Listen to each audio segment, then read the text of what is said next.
I figure I have fun in this color mode.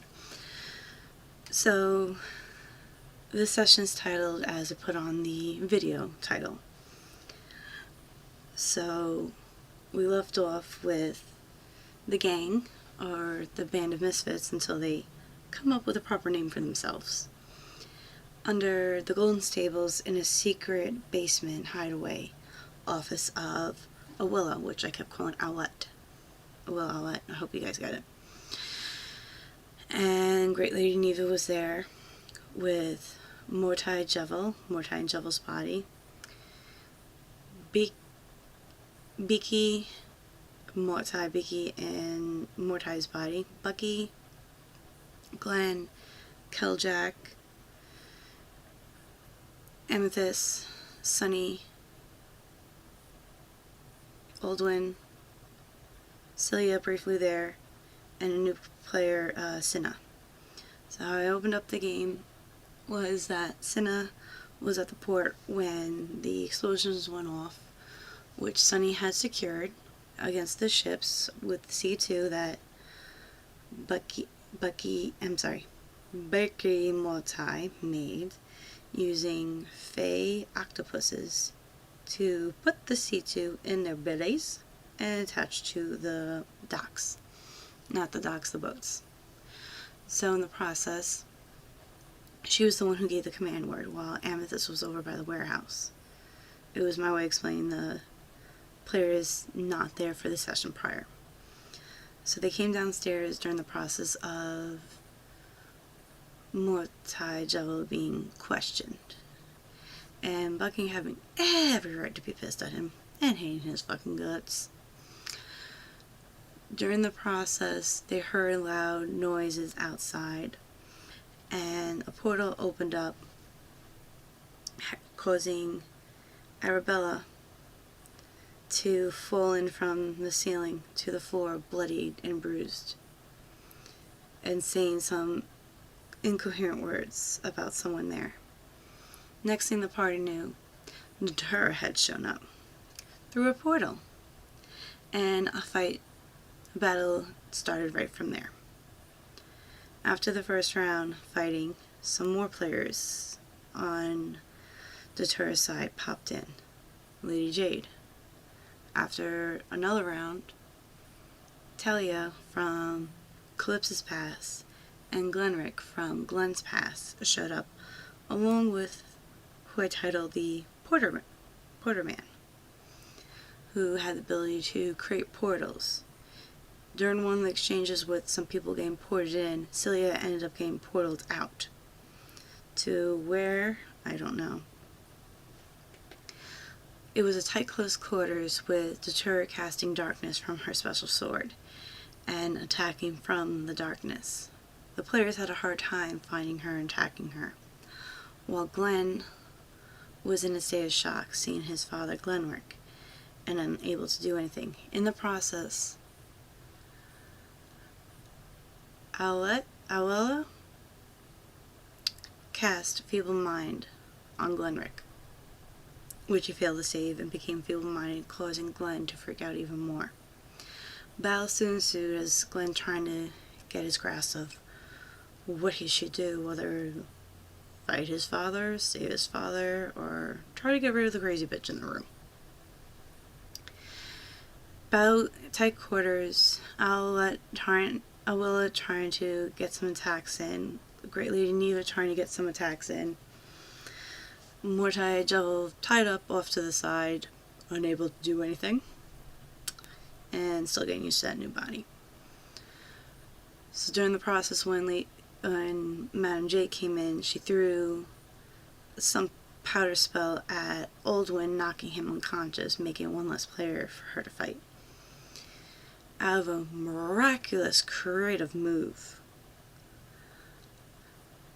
Amethyst, blindly reaching through the darkness, found Datura, and to Datura's surprise was able to cast Dementia Door and port the two 500 miles above the ground in hopes to cause Datura to fall in a death fall with her.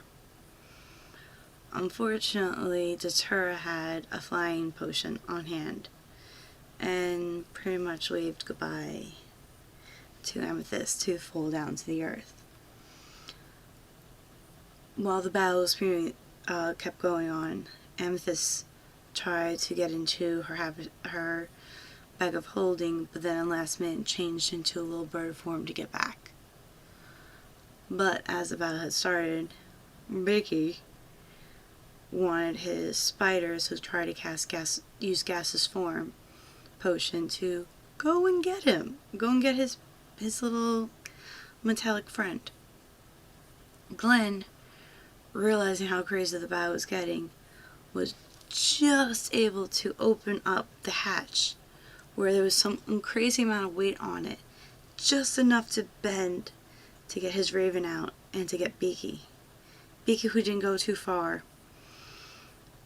had heard the raven's call and came back. Beaky found at the secret trap door there was a clay soldier and the chaotic battle taking place, which he was able to use his gaseous form again and slip right through the cracks again. Amethyst, during the process, had came back, and at the time the clay soldier was there, which I will get back to in a bit. Inside the basement, Sunny transformed into a constrictor snake for the special vision at special blind sight vision to find Datura, which Killjack followed in suit of turning into constrictor snake to find. Between the two, they were able to get Datura a few times, but during one process of trying to grab her, one of the players rolled a nat 20, triggering my Porterman's special ability, where using the Regain, Sasuke inspired, Naruto, used his special ability to swap two players, which was Glenn, I believe. It was a long battle, long session that day. I'm sorry, guys. If I'm wrong, I'm wrong. Swapped places and was caught in the crossbar, taking the damage. Sunny was able to grab Madame Jade a couple times, along with Killjack, and inflicting damage on her. But being the madam of a special organization, was able to calm her mind several times and break free. One time that was key when her health was getting low. She was able to get her teleporter man to let her go, but she was constricted by Sunny yet again. And that was when they went to do the heavy strike on her, that she was able to switch with another person, and the portal was disappeared due to using that special ability. Eventually, Mountain Jay was able to escape. Talia went down. Glenrick was being attacked by Aldwin, who came back to his senses, causing Glenn to freak out. Then, out of nowhere, 6 clay soldiers came in, with one being on top of the hatch. Everyone was able to destroy them with miraculous moves and smart thinking in a very, very tight corners. With Amethyst outside and some of the party members damaged of the arrival of the enemy's members damaged or gone bye-bye, Datura kept trying to fight Amethyst. In the process, Bucky, Killjack, Beaky, and Sunny were able to get outside and attack her. Beaky did an extraordinary move using a special sword and attacked her, slicing off one of her legs right below the knee down, with Awilla and Ambriella jumping upstairs, with Ambriella coming back to life and being stabilized from her wounds.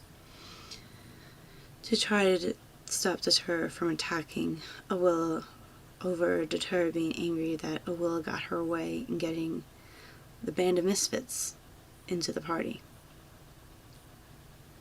Deterra, still blind with rage and enjoy the pain of others, using her sword as a cane in the darkness, tried to attack Awilla but failed, with Awilla getting some damage on her, and a few others being ill damaged with being constricted by Keljak.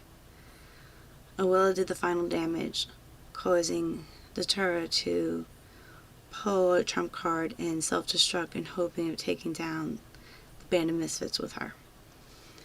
In the process, some of the players are badly damaged, but everyone is able to survive. The Portal Man was dead. Glenrick was Greater Restoration by Great Lady Neva. Nope, that was by Ambriella, who was injured earlier.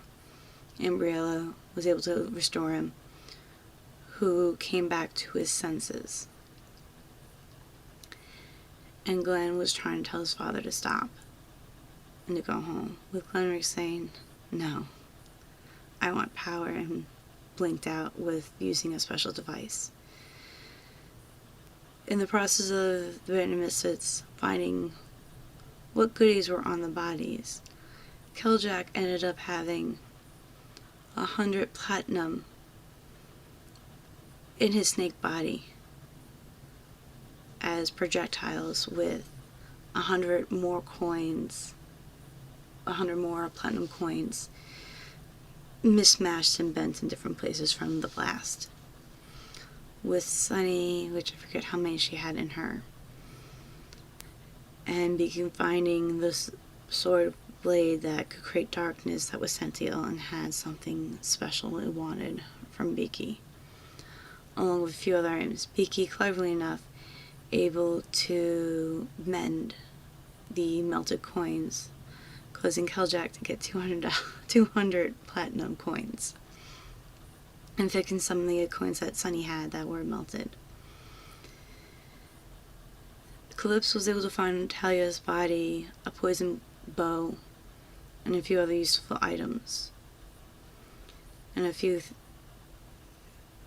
during that process, Chaos was soothing around patient Seaport Town, with Ambriella suggesting for them to escape where it's safer, while Great Lady Neva taking Mortai Jevel away to go see the king.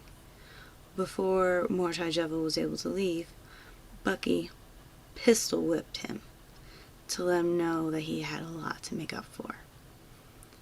The band of misfits learned that Draco the turtle that Ambriella had as her companion was nothing more than a dragon turtle dragon, sorry if I said that wrong, who encouraged them to get inside his shell, with Boris trying to stay away from the chaos and not knowing where his master was at the time when they were in the basement. Gets inside the turtle with making a quick stop at the inn for Biggie to get his middle companion. During the process of trying to exit the town and being a big creature, it was being attacked several times, causing the dragon turtle to take damage. He was able to get in the water and start shipping everyone out, but took on more damage in the process. That the band of misfits woke up on this island with a water genasi trying to get them out of the water and telling them if they went any further past the barrier, she would have turned into sea foam and wouldn't have been able to get them. On the island, as the team was starting to walk back to the shoreline, in the distance they heard children singing a little song. Come and go as you please, bear your fruit and forever anchored, earth and blood bound, shrouded and protected, price paid through essence. Touch water to feel, push further, be sea foam. Upon hearing this little song of warning by the children of the island, Biggie decided to push himself back further, which was further past where the sun set on the water horizon, with Takasha yelling for him to come back. With nothing happening to Biggie, as Takasha tried to explain to them, you may come and go as you please on the island, but if you were to mate, your child would be stuck here. There is something not right on this island. There is no Twilight Temple on this island as in most civilizations, whether it's a tiny little facility or a massive church structure. It seems that where they live is protecting them from things happening. But yet, it only seems to be a place of genasi so far. That seems to be of antique Main Street with some living on the edge of the water-esque type of house style. What is happening on this island? Why is it that the genasis, though there seems to be different types in this town, can't leave the island, but yet very few trade ships are there, especially one of the Elfin dynasties that Sunny was able to recognize. So what is happening in this place? And why is it not heard on the books of history? A place that was thought to have been destroyed and long forgotten by civilization, yet miraculously is still here? My band of misfits, I hope you can solve the mystery. Or will you have offspring who are doomed to be trapped here from generation to generation? Will you be the ones to break the curse? Or is it a curse? Let's see how smart you are next week. Till then.